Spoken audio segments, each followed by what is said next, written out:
Science chapter human I, label the diagram of human आई। सबसे बाहर का लेयर क्या होता है? कॉर्निया।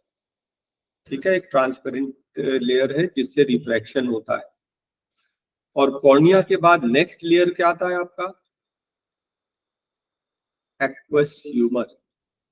ठीक है, यहाँ पर जेली लाइक फ्लूइड है जिसको बोलते हैं एक्वस ह्यूमर।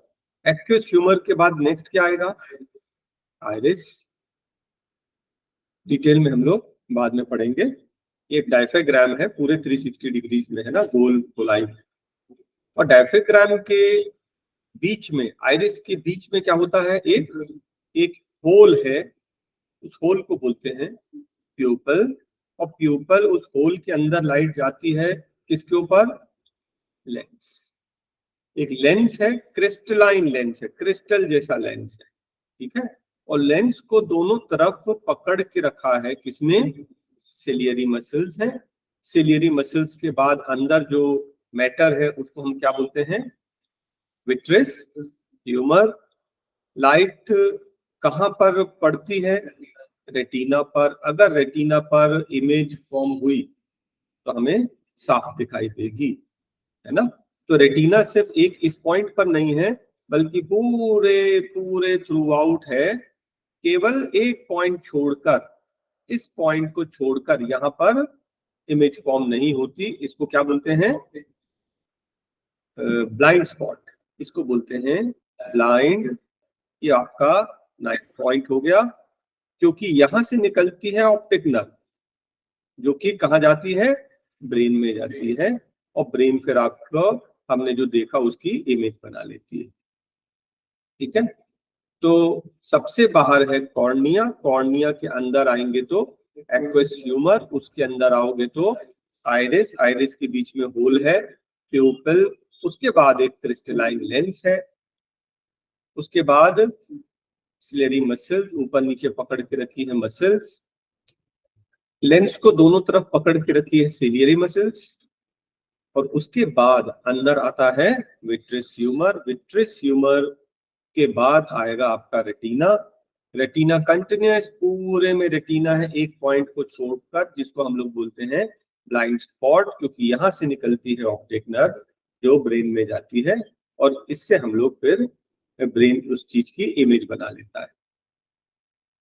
अब हम लोग ह्यूमन आई के बारे में बहुत सारे इंफॉर्मेशन पढ़ने जा रहे हैं।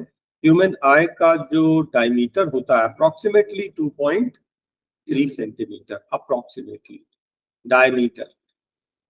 कॉर्निया थिन मेम्ब्रेन है, जहां से लाइट एंटर होती है। सबसे पहले लाइट एंटर यहीं से होती है और रिफ्रैक्ट होती है।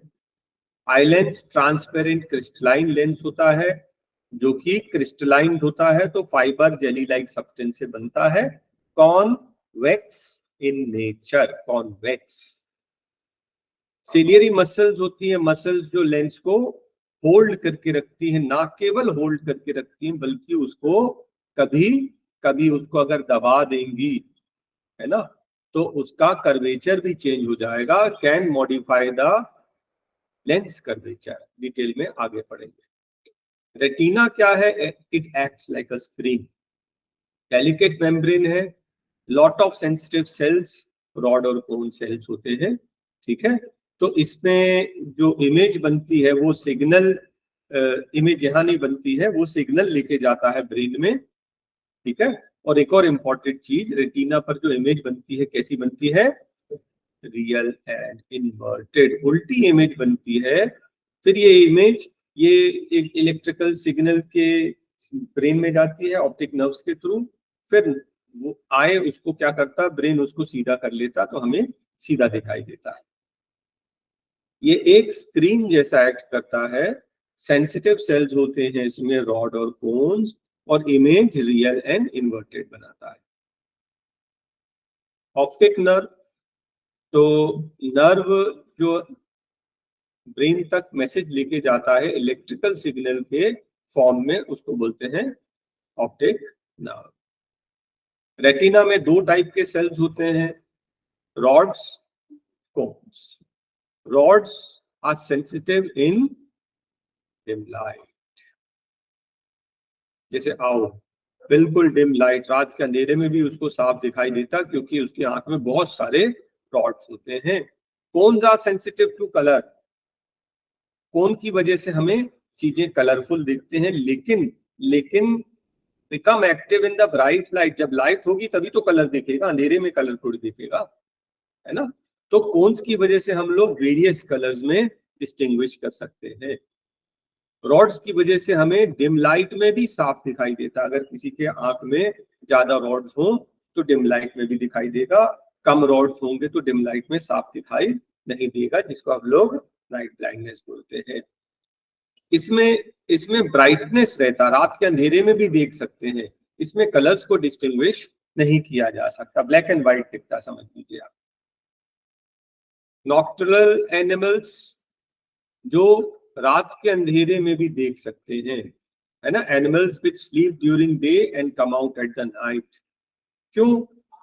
क्योंकि उनको सुबह दिखाई नहीं देता, ठीक, उनके आंख में बहुत सारे नंबर ऑफ रॉड सेल्स होते हैं, इतने ज्यादा रॉड सेल्स होते हैं कि उनको रात को बिल्कुल पूरा साफ दिखाई देता है, तो रात को ही शिकार करते हैं और दिन में सो जाते हैं, ठीक है।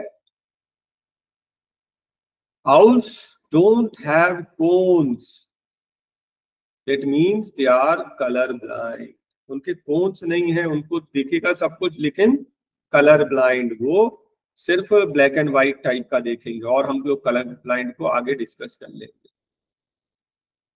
आइरिस प्यूपल क्या कंट्रोल करता है अमाउंट ऑफ लाइट? कौन सी चीज है, कौन सा पार्ट? आइरिस कंट्रोल करता है ना। तो आइरिस कंट्रोल करता है कि प्यूपल? आइरिस एग्जाम में आएगा तो प्यूपल बोलना है आपको, एग्जाम में आएगा तो प्यूपल बोलना है, फर्स्ट ऑप्शन प्यूपल नहीं होगा तो आइरिस, क्योंकि आइरिस प्यूपल को कंट्रोल करता है ना। तो ये जो प्यूपल है, होल छोटा बड़ा होता है, वो आइरिस के एक्सपेंशन और कॉन्ट्रैक्शन की वजह से अभी हम लोग डिटेल में देखेंगे। डे टाइम में मान लो सन है और बहुत ज्यादा लाइट है, बहुत ज्यादा ब्राइटनेस है, तो इस ब्राइटनेस में क्या होगा, इतनी ज्यादा लाइट अगर आंख के अंदर जाएगी तो रेटिना डैमेज हो सकता है, ठीक है। तो उसको कंट्रोल करने के लिए आइरिस क्या हो जाती है, श्रिंक हो जाती है, कॉन्ट्रैक्ट हो जाती है। आइरिस कॉन्ट्रैक्ट हो जाएगी तो प्यूपल छोटा हो जाएगा, देख लीजिए ब्राइट लाइट में कॉन्ट्रैक्ट हो गया, और ये जो आपका प्यूपल है ब्लैक कलर का जो दिख रहा है प्यूपल होल, वो काफी छोटा हो गया ताकि कम लाइट अंदर जाए, ठीक है। और एग्जाम्पल के लिए मान लीजिए आप सिनेमा हॉल में जाते हैं, ठीक है, 5 मिनट्स लेट हो गए, मूवी स्टार्ट हो चुकी है, आप सिनेमा हॉल में जाएंगे तो आपको 1-2 मिनट तो कुछ भी दिखाई नहीं देता, है ना। या बाहर से आप खेल के आए हैं और घर के अंदर आते हैं तुरंत, तो आपको 1-2 मिनट साफ दिखाई नहीं देता है। 1-2 मिनट के लिए बैठ जाएं, कम रोशनी है तो क्या होगा, आइरिस जो है एक्सटेंड हो जाएगा, प्यूपल का साइज बढ़ जाएगा, देखो प्यूपल का साइज बढ़ गया, तो अलाउ मोर लाइट, ठीक है। तो ज्यादा लाइट अंदर जाएगी तो 1-2 मिनट के बाद आप देखेंगे फिर आपको डिम लाइट में भी दिखने लग जाएगा, ठीक है। तो ब्राइट लाइट, बहुत ही ज्यादा ब्राइट लाइट है तो क्या करेगा, आइरिस कॉन्ट्रैक्ट हो जाएगा, प्यूपल स्मॉल हो जाएगा, और जब हम डिम लाइट में जाते हैं तो आइरिस एक्सपेंड हो जाएगा, प्यूपल का साइज लार्ज हो जाएगा टू अलाउ मोर लाइट, ठीक है। रेंज ऑफ विजन, आपको मालूम है हम लोग कहां तक देख सकते हैं, इंफिनिटी, हमें स्टार दिखता है ना, तो इसका मतलब कि इंफिनिटी तक देख सकते हैं। द फार पॉइंट, जहां तक हम दूर दूर तक देख सकते हैं उसको बोलते हैं far point, and far point of the I is, human I is infinity.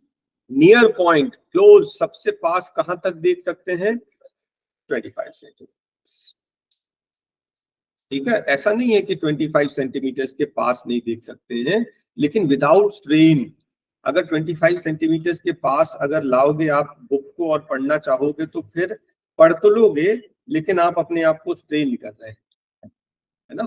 तो बिना स्ट्रेन किए 25 सेंटीमीटर इतना डिस्टेंस हमेशा मेंटेन करना, नहीं तो स्ट्रेन करेंगे हम आंख में और लगातार करते रहेंगे तो फिर आंखें खराब हो जाएंगी, चश्मा लग जाएगा। Next point is power of accommodation. देखिए वेरी वेरी इंपॉर्टेंट क्वेश्चन है, power of accommodation. Ability of the islands to see far and near objects by adjusting its focal length is called power of accommodation। ठीक है, दूर की चीजें भी देख सकते हैं, पास की चीजें भी देख सकते हैं। कैसे? दूर और पास दोनों चीज एक साथ में नहीं देखी जा सकती, एडजस्ट कर।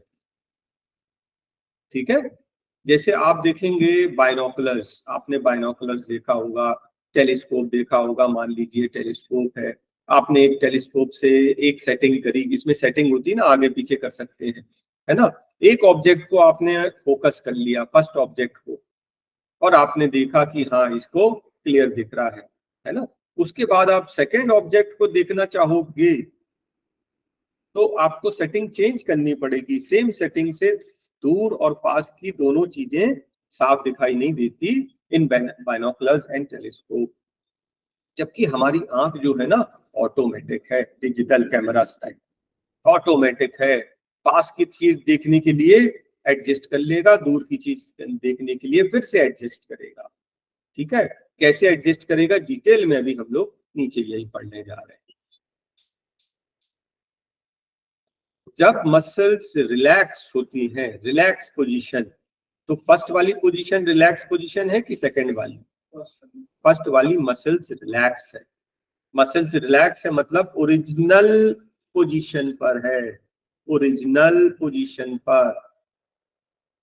रिलैक्स पोजीशन मतलब पतला पतला।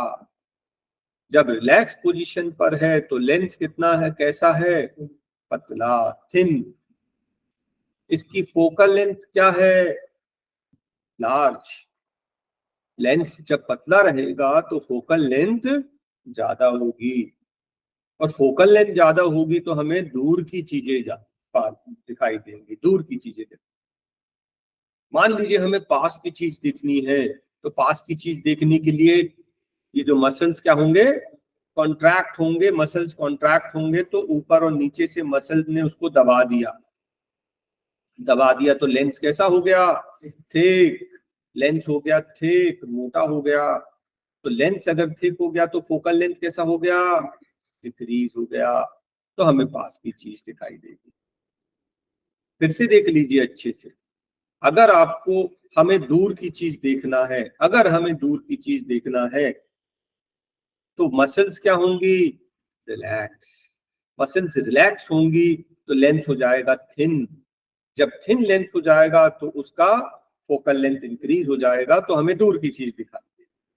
मान लीजिए हमें पास की चीज देखनी है, पास की चीज देखनी है तो मसल्स को कॉन्ट्रैक्ट करना पड़ेगा। मसल्स कॉन्ट्रैक्ट करेगी तो ये लेंस जो है वो मोटा हो जाएगा, थिक हो जाएगा। थिक का फोकल लेंथ कम होता है, तब हमें पास की चीजें दिखाई देगी। ठीक है, तो ये हो गया आपका power of accommodation. Ability of the eyes to see the far and near objects by adjusting it focal length is called power of accommodation. कैसे होता है एग्जैक्टली वो भी मैंने आपको डिटेल में समझा दिया। Persistence of vision, last year आपने साउंड में पढ़ा था persistence of sound. Persistence of sound कितना था? 1/10 सेकेंड्स, 0.1 सेकेंड्स।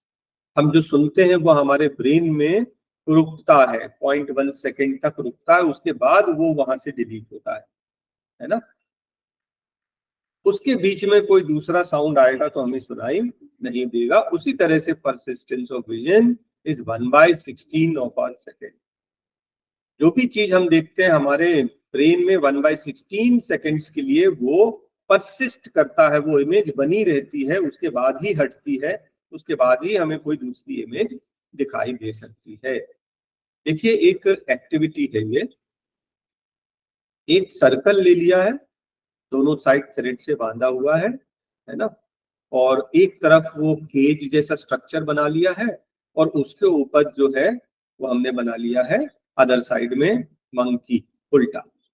और जब इसको हम लोग रोटेट करते हैं, जब हम इसको घुमाते हैं, तो जल्दी से जब हम घुमाते हैं तो हमें ये केज और मंकी दोनों साथ में दिखाई देते हैं। ऐसा लगता है कि ये मंकी केज के अंदर है, असल में दो अलग अलग पिक्चर्स हैं। तो फास्ट मूव करने से ये हमें मूविंग पिक्चर दिखाई देता, मिक्स हो जाता है। ठीक है, इसी कंसेप्ट को कहाँ यूज किया जाता है? सिनेमेटोग्राफी, सिनेमा में। ठीक है, मूवीज में, जहां हम लोग 24 फ्रेम्स एक सेकेंड में पास करते हैं। आपने देखा कि पहले में घोड़े का पैर पीछे है, नेक्स्ट में थोड़ा सा आगे, नेक्स्ट में पैर और आगे हो गया, नेक्स्ट में और आगे हो गया, बिल्कुल सीधा हो गया। अब ये पैर उसका पीछे जा रहा है, फिर उठाया, फिर आगे किया। तो ये 24 फ्रेम्स जब एक साथ में दिखाई देंगे, इतने जल्दी जाएंगे कि 1 सेकेंड में 24 फ्रेम्स मूव हो जाएंगे, तो आपको ये मोशन मूवी दिखाई देगा, चलता हुआ दिखाई देगा। आपने कुछ बुक्स देखी होंगी ना, कुछ बच्चे ड्रॉ करते हैं, है ना, और उसको जब पेजेस को आप फ्लिप करते हैं जल्दी जल्दी तो वो पिक्चर आपको मूविंग दिखाई देता है, उस तरह का। कलर ब्लाइंडनेस क्या है? ये एक जेनेटिक डिसऑर्डर है। अब कलर किससे रिस्पॉन्सिबल है? Cone cells.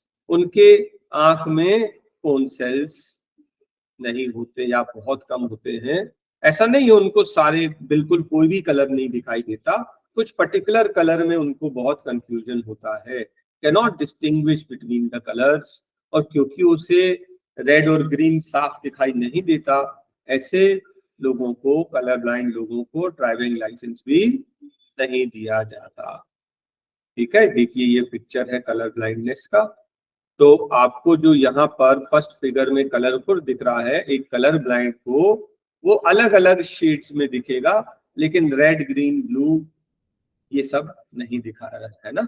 रेड और ग्रीन में, स्पेशली रेड और ग्रीन में वो डिफरेंशिएट नहीं कर पाएगा, अलग अलग शेड दिखेगा लेकिन रेड और ग्रीन उसको नहीं दिखेगा। Birds mostly have cones and few rods. Cones होते हैं, रॉड्स बहुत कम होते हैं। क्योंकि रॉड्स कम होते हैं, उनको अंधेरे में दिखाई नहीं देता। तो उनका सिंपल सा फॉर्मूला है, सुबह जल्दी उठो जब सनराइज रहता है, जब रोशनी अच्छी रहती है तो सब कुछ साफ दिखाई देता है, और जब सूरज डूबता है सीधा सीधा अपने घोंसले में आ जाओ, सो जाओ, क्योंकि रात को उनको साफ दिखाई नहीं देता। ठीक है, बर्ड्स का याद रखना। Night blindness. नाइट ब्लाइंडनेस ऐसा नहीं है कि नाइट को बिल्कुल पूरा ही सब बंद हो जाएगा, कुछ नहीं दिखाई देगा। जिसके जिसके आंख में रॉड सेल्स कम हो, उन्हें शाम को जैसे ही अंधेरा होगा, देखिए बेसिकली हम क्या बोल रहे हैं, डिम लाइट। तो सूरज के डूबने के बाद डिम लाइट हो जाती है क्या? अगर हमारे घर के अंदर खूब रोशनी है ना, हमने बहुत सारी लाइटिंग की हुई है, तो ब्राइट लाइट है, तब तो हमको दिखेगा। लेकिन जब हम बाहर जाते हैं तो स्ट्रीट लाइट हर जगह इतनी ब्राइट नहीं होती, तो देखिए किस तरह से उसे हेजी दिखाई देता है, या जो रोशनी है वो ऐसी चमकती हुई दिखाई देती है। ठीक है, तो ये प्रॉब्लम आता है इसमें, नाइट ब्लाइंडनेस में, जिस पर्सन के आंख में रॉड सेल्स कम होते हैं। ठीक है, ऐसा कुछ नहीं है कि बिल्कुल कुछ नहीं दिखाई देता, लेकिन आपको ऐसा हेजी दिखाई देता है, चमकता दिखाई देता है, तो आप डेफिनेटली ऐसा पर्सन ड्राइव तो नहीं कर सकता है ना। कैटरैक्ट। देखिए कैटरैक्ट एक ऐसा प्रॉब्लम है जो जनरली ओल्ड एज में होता है, आजकल यंग को भी होने लग गया है है ना। 40 प्लस हुए तो ये प्रॉब्लम आने लग जाती है, जिसमें जो आइलेंस है प्रोग्रेसिवली क्लाउडी होता है, धीरे करके क्लाउडी होता है और हमें ब्लर दिखाई देता है। एक आंख में, किसी किसी को दोनों आंख में भी होता है। आपने नोटिस किया, ये एक लेयर जैसा फॉर्म हो गया लेंस के ऊपर। ठीक है, तो ये एक लेयर जैसा, मेम्ब्रेन जैसा फॉर्म हो जाता है और इसका मेम्ब्रेन कवर कर लेता है, जो धीरे धीरे करके ये मेम्ब्रेन मोटी होती जाती है। स्टार्टिंग में आपको ब्लर दिखाई देता है और जैसे धीरे धीरे ये और बढ़ता है तो हमें पूरा दिखाई देना हो जाता है। किसी को एक आंख में होता है, किसी को दोनों आंख में होता है। मान लीजिए किसी को दोनों आंख में है तो पहले एक आंख का ऑपरेशन कराएं और वो जब ठीक हो जाए फिर दूसरे आंख का ऑपरेशन किया जाता है। कैटरैक्ट डिक्रीजेस द विजन और विजन हमारा चला जाता, हमको बिल्कुल कुछ नहीं दिखाई देता। सिंपल सर्जरी है और कोई इसका सोल्यूशन नहीं। सर्जरी में पहले क्या होता था कि मेम्ब्रेन हटा दिया जाता था, अब क्या होता है कि लेंस को ही तोड़ के, क्रिस्टलाइन होता ना, उसको तोड़ के निकाल देते हैं और नया लेंस डाल देते हैं। तो सर्जरी के बाद टोटली विजन रिस्टोर हो जाता है, बिल्कुल पहले जैसा दिखाई देता है आर्टिफिशियल लेंस डालने से। ठीक है। और कुछ डिफेक्ट्स जो हैं वो परमानेंट नहीं होते हैं, जैसे कि myopia, short sightedness, hypermetropia, long sightedness और प्रेसबायोपिया। देखिए ये वो डिफेक्ट्स हैं जो हम लोग चश्मे से दूर कर सकते हैं, चश्मा लगाकर दूर हो सकता है। लेकिन इसके पहले जो हमने डिफेक्ट्स पढ़े थे, colour blindness, night blindness, cataract, ये चश्मे से दूर नहीं होगा, है ना। हेरिडिटी से है तो वो तो कभी दूर नहीं होगा। कैटरैक्ट ये है कि ऑपरेशन से, सर्जरी के बाद सही हो जाएगा। बाकी ये जो डिफेक्ट्स हैं, मायोपिया, हाइपरमेट्रोपिया, प्रेसबायोपिया, ये चश्मे से ठीक हो जाएंगे। अब हम लोग एक एक करके पढ़ते हैं। Myopia means short sightedness. Short sightedness, short मतलब पास का, साइटेडनेस मतलब दिखना। पास का दिखना, पास का दिखना, दूर का नहीं दिखना, बस इतना ही ध्यान रखना। Cannot see the distinct object, पास का दिखता है, दूर का नहीं दिखता। इसका रीजन ये है, या तो उसकी आईबॉल बड़ी हो गई, या फिर हाई कन्वर्जिंग पावर है आई लेंस का। आई लेंस जो है वो कन्वर्जिंग पावर हाई है, लो हो ही नहीं रहा। नॉर्मली हमारी आंख ऐसी होती है, कोई लाइट अगर इन्फिनिटी से आ रही है तो रेटिना पर उसकी इमेज बनती है। लेकिन मायोपिक आई में दो चीज है, या तो आईबॉल बड़ा हो गया या फिर कन्वर्जिंग पावर हाई है, कम नहीं हो रही, तो रेटिना पर इमेज ना बनकर इमेज उसके पहले ही बन जाती है। और अगर इमेज पहले बन जाती है इसका मतलब रेटिना पर इमेज फॉर्म नहीं हो रही। इमेज फॉर्म नहीं हो रही तो हमें साफ दिखाई नहीं देगा। इसका करेक्शन क्या होता है? Concave lens. क्यों? अभी हम लोग डिटेल में पढ़े। देखिए दूर का साफ दिखाई नहीं दे रहा है और चश्मे से देखेंगे तो साफ दिखाई दे दिया, है ना।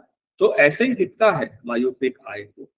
दूर का दिखते हैं तो ब्लर दिखता है, चश्मे से बिल्कुल क्लियर दिख रहा है।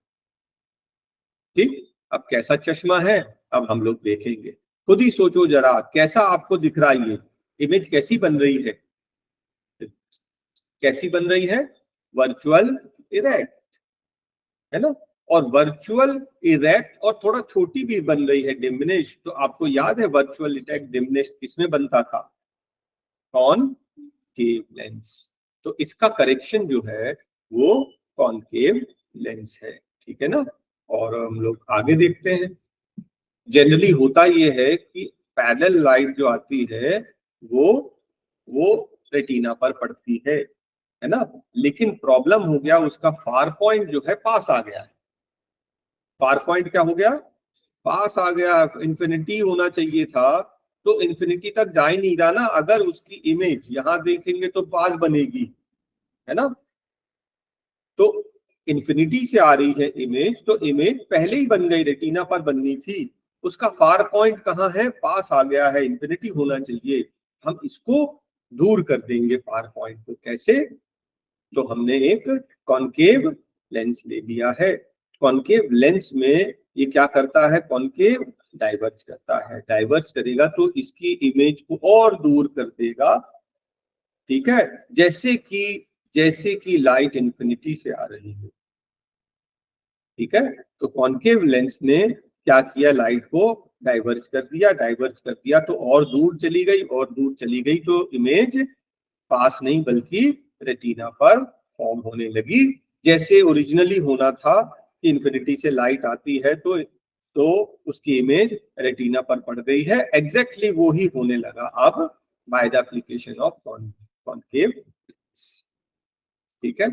Next, hypermetropia, hyper long sightedness, दूर का दिखना, पास का नहीं दिखना, ठीक है। cannot see the nearby objects, hypermetropia, long sightedness, long मतलब दूर का, sightedness मतलब दिखना, दूर का साफ दिखाई देना, पास का दिखाई नहीं देना।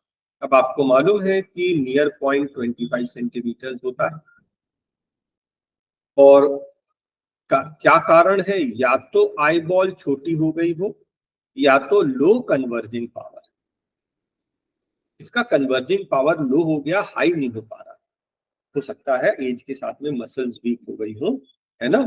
तो लो कन्वर्जिंग पावर है इसका, और ज्यादा कन्वर्ज नहीं कर पा रहा। तो दो रीजन है बेसिकली, कि हमारी इमेज रेटिना पर पड़ती थी, लेकिन हाइपरमेट्रोपिक आई की इमेज जो है वो आई के पीछे जाके बन रही है।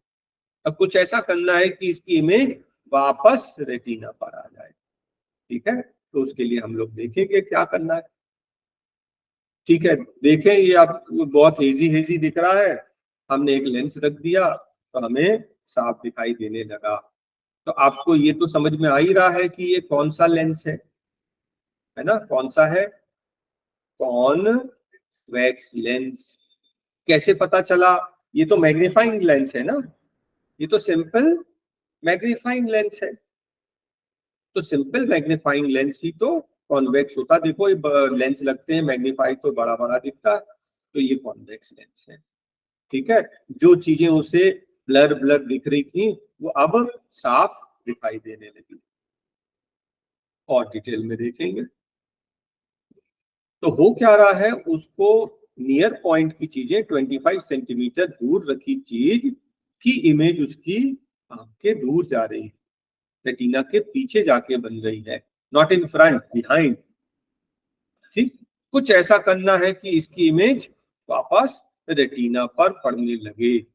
उसका प्रॉब्लम क्या हो गया, नियर पॉइंट शिफ्ट हो गया है, उसका नियर पॉइंट शिफ्ट हो गया है। अब उसके नियर पॉइंट को वापस लाना है, ठीक है। तो क्या करना है, कन्वर्ज करना है कि डाइवर्ज करना है, कन्वर्ज करना है। ये इमेज दूर जाके बन रही है, हम सोच रहे और पास आ जाए, और पास आ जाए तो इसको क्या करना है, कन्वर्ज करना है। तो कन्वर्ज करने के लिए कन्वर्जिंग लेंस, कॉन्वेक्स लेंस लगाएंगे। कॉन्वेक्स लेंस क्या करेगा, इमेज को पास कर देगा, रेज को पास करेगा इस तरह से, ताकि उसकी इमेज रेटिना पर फॉर्म पड़ जाए, और उसकी नियर पॉइंट जो है वापस 25 सेंटीमीटर आए, ठीक है। नेक्स्ट प्रॉब्लम क्या होता है, प्रेसबायोपिया। प्रेसबायोपिया में क्या होता है, दूर का भी साफ नहीं दिखता, पास का भी नहीं दिखता। जनरली ये ओल्ड एज के कारण होता है, जब मसल्स हमारी वीक हो जाती है, ना ज्यादा स्ट्रेच हो सकती है, ना ज्यादा कॉन्ट्रैक्ट हो सकती है।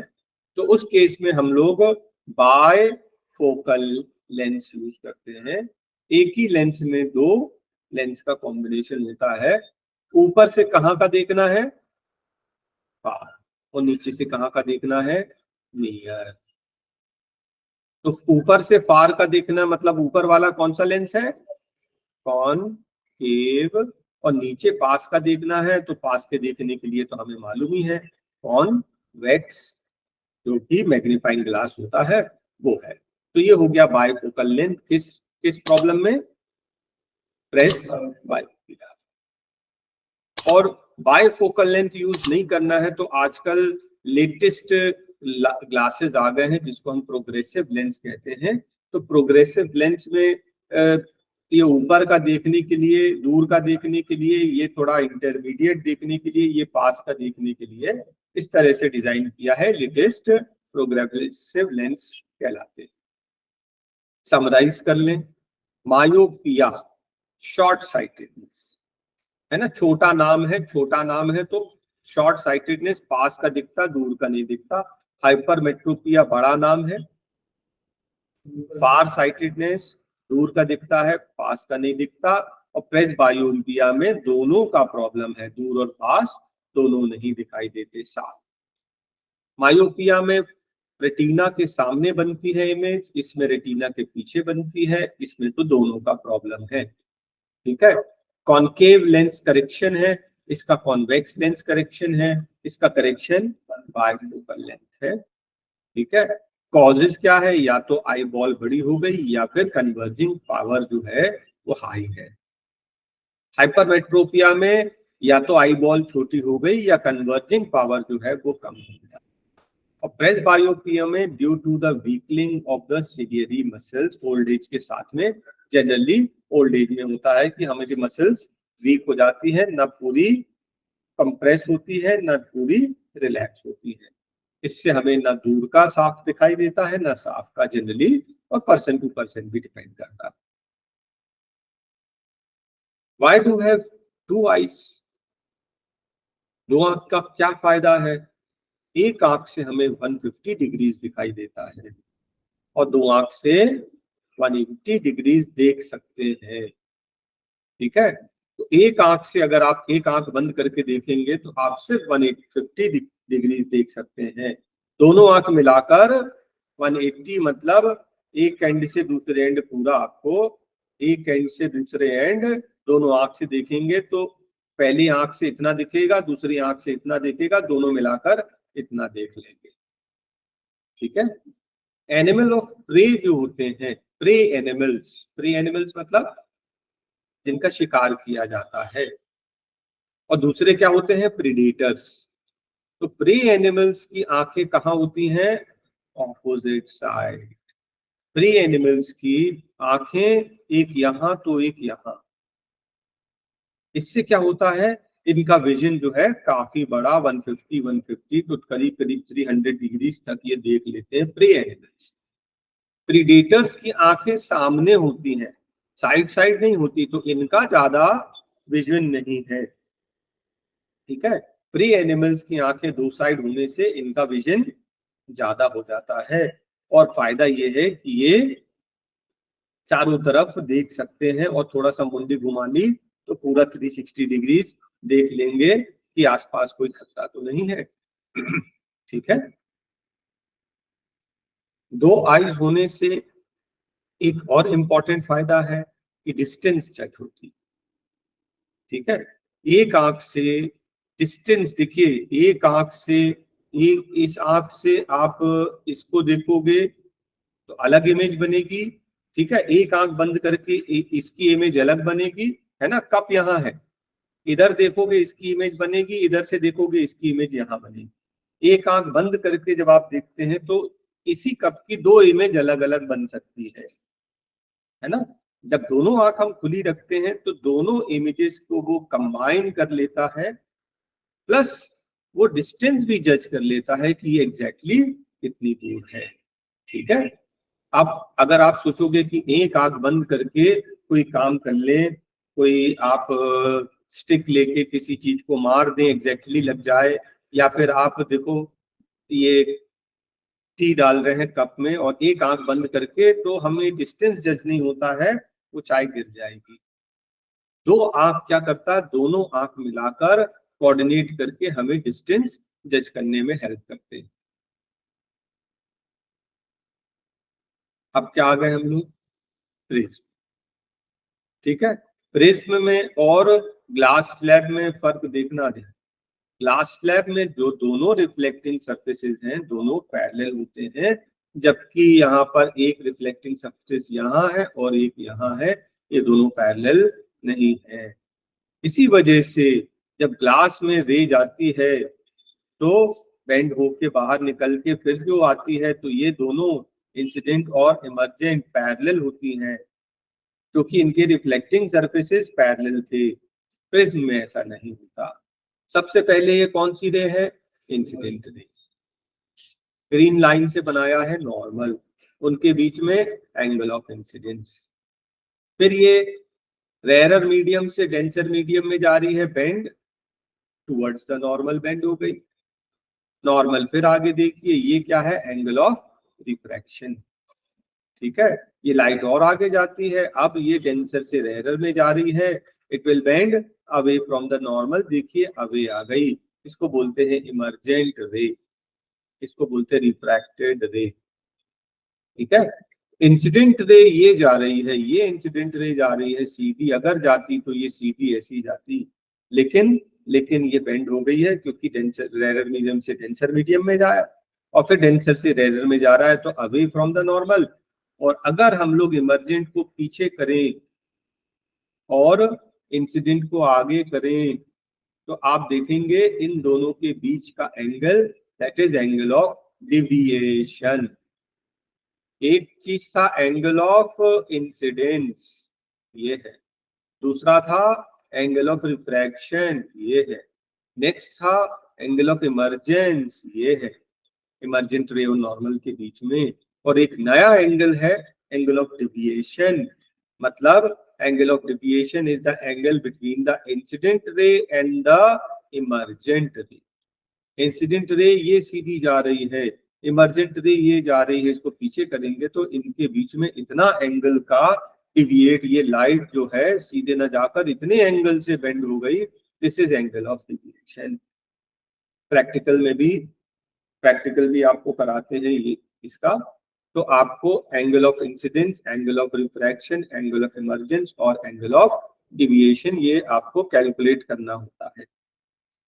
ठीक है, और आगे देखते हैं हम लोग गिफ्ट ऑफ विजन। ठीक है, मिलियंस लोग हैं जिनको जो देख नहीं सकते, ठीक है, हमें आंखें दान कर देनी चाहिए ताकि इतने लोग जो नहीं देख पा रहे हैं वो भी देख पाए। Refraction of light through a prism अभी हमने देखा ऊपर, है ना, तो वही है basically. Next topic is dispersion, splitting of white light into component colours. कौन से कलर्स होते हैं? VIBGYOR, Vibgyor, VIBGYOR, Vibgyor colour में टूट जाता है। याद रखना, रेड सबसे ऊपर होता है, वायलेट सबसे नीचे, विब्योर कलर में टूट जाता है। This phenomena, this ability of splitting white light into 7 colors is known as dispersion. The phenomena is known as dispersion. ठीक है, और व्हाट इज स्पेक्ट्रम? ये जो 7 कलर्स का जो ये बैंड दिख रहा है, band of 7 colours is called spectrum. The band is called spectrum and the phenomena is called dispersion. Confuse नहीं होना। तो आपने देखा रेड कलर जो है सबसे कम बैंड होता है, इसलिए सबसे ऊपर है, और सबसे ज्यादा बैंड क्यों हो रहा है? Violet colour. तो याद रखना, है ना।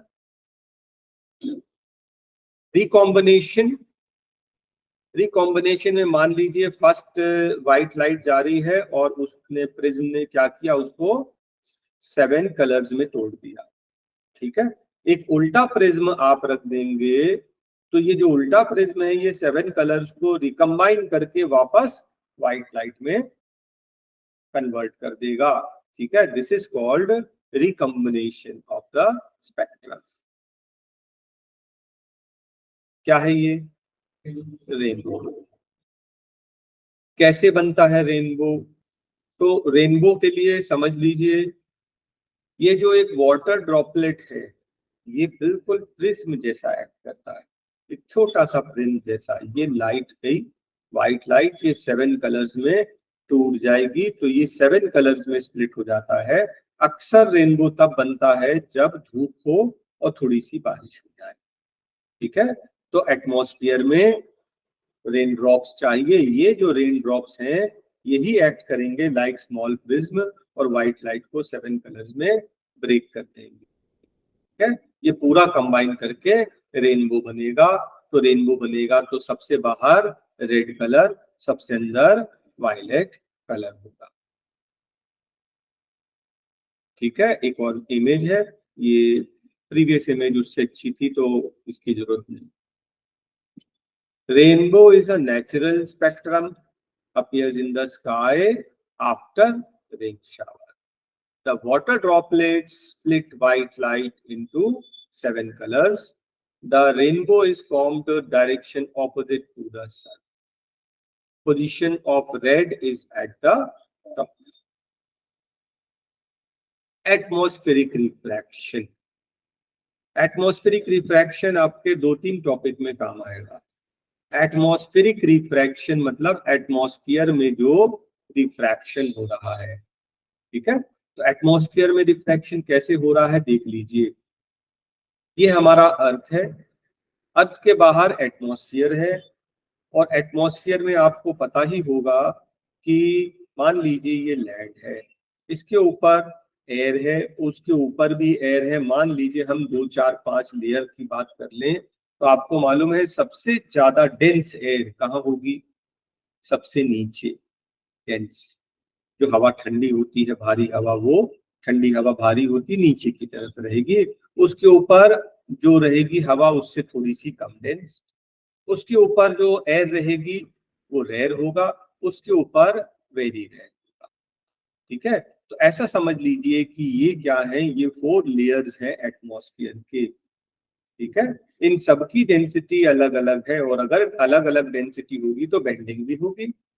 एग्जाम्पल के लिए एक लाइट आ रही है एक्स से। ठीक है, तो एक्स से आ रही है लाइट, ये फर्स्ट एक लेयर से दूसरे लेयर में जा रही है, तो ये डेंसर से रेयर में जा रही है ना, कि रेयर से डेंस में, रेयर से डेंस में जा रही है। It will bend towards the normal, ये थोड़ा सा स्ट्रेट न जाकर टूवर्ड्स द नॉर्मल बेंड हो गई। सेकंड से थर्ड लेयर में जा रही है, थोड़ा और टूवर्ड्स द नॉर्मल बेंड हो गई। नेक्स्ट लेयर थर्ड से फोर्थ में जा रही है और थोड़ा सा टूवर्ड्स द नॉर्मल बेंड हो गई। फोर्थ से फिफ्थ लेयर में जा रही है, थोड़ा और टूवर्ड्स द नॉर्मल बेंड हो गई, है ना। तो हम लोग कहाँ जा रहे हैं? वेरी वेरी रेयर से वेरी रेयर, वेरी रेयर से रेयर, रेयर से डेंस, और डेंस से वेरी डेंस जा रहे हैं।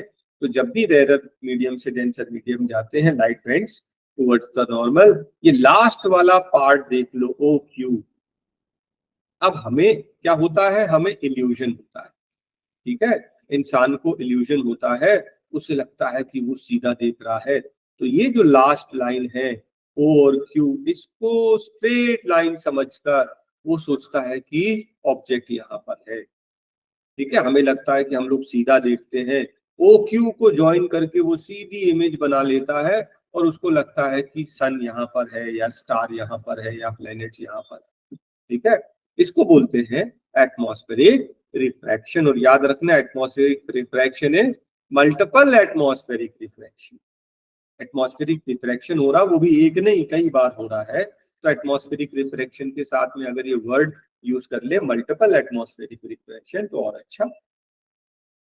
अब देखिए, यही सेम कंसेप्ट आपका 2-3 टॉपिक में यूज होने वाला है, जैसे कि व्हाई डू स्टार्स ट्विंकल।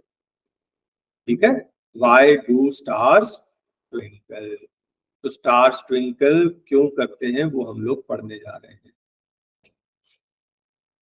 तो जब लाइट एंटर करती है एटमॉस्फेयर में तो रिफ्रैक्ट होगी। अभी हमने देखा एटमॉस्फेरिक रिफ्रैक्शन में, तो रेयरर से डेंसर में आती है। ठीक है, तो वो थोड़ी सी बेंड हो जाती है टुवर्ड्स द नॉर्मल। ठीक है, लेकिन यहाँ पर एक और प्रॉब्लम है। देखिए, पहली चीज तो मल्टीपल रिफ्रैक्शन होता है। ठीक है, सबसे पहली बात कि कैसा रिफ्रैक्शन हो रहा है? Multiple refraction. First refraction, second refraction, third, कई बार हो रहा है। तो मल्टीपल रिफ्रैक्शन के साथ में एक और प्रॉब्लम, ये जो एयर है, ये जो एयर है, ये कोई ग्लास तो है नहीं, या वाटर तो है नहीं कि डेंसिटी जिसकी फिक्स रहेगी, है ना। तो क्या होता है कि कभी कभी वार्म एयर आ गई तो डेंसिटी कम हो गई, कभी एयर कोल्ड एयर आ गई तो डेंसिटी ज्यादा होगी। तो कभी ज्यादा बेंडिंग होगा, कभी कम बेंडिंग होगा, कभी ज्यादा बेंडिंग होगा, कभी कम बेंडिंग होगा। तो कभी कम बेंडिंग होगा, कभी ज्यादा बेंडिंग होगा, कभी कम कभी ज्यादा। इस वजह से ये जो आपकी जो इमेज है ये हमें थोड़ी सी हिलती दिखाई देगी। किसी स्पॉट पर, किसी पोजीशन पर हमें इमेज यहाँ दिखाई देगी ए पर, कभी हमें बी पर दिखाई देगी, कभी हमें सी पर दिखाई देगी इमेज। तो ये जो इमेज हिलती हुई हमें दिखाई देती है इसी को बोलते हैं ट्विंकलिंग ऑफ स्टार्स। ठीक है, तो ट्विंकलिंग ऑफ स्टार्स का दो मेन रीजन है। फर्स्ट रीजन क्या है? मल्टीपल एटमॉस्फेरिक रिफ्रैक्शन, और second is changing of density of the atmosphere. ठीक है, change in density of atmosphere, क्योंकि एटमॉस्फेयर में जो गैसेस हैं, कभी ठंडी हवा आ गई, कभी गर्म हवा आ गई, तो डेंसिटी चेंज होती रहेगी। डेंसिटी चेंज होगी तो बेंडिंग चेंज होती जाएगी, बेंडिंग चेंज होगी, अलग अलग एंगल पर चेंज होगा, तो वो एंगल, वो इमेज आपको हिलती हुई दिखाई देगी। इसी को बोलते हैं twinkling of stars. Next point is scattering of light. Large particles of dust and water scatter करते हैं व्हाइट लाइट को and it appears white. Large dust particles or water droplets make the light appear white. ठीक है, due to which the scattered light appears white. और extremely small particles जो होंगे वो क्या करेंगे? स्कैटर कर देंगे मेनली ब्लू कलर। इससे हमें जो है स्काई ब्लू दिखाई देगा या वाटर ब्लू दिखाई देगा।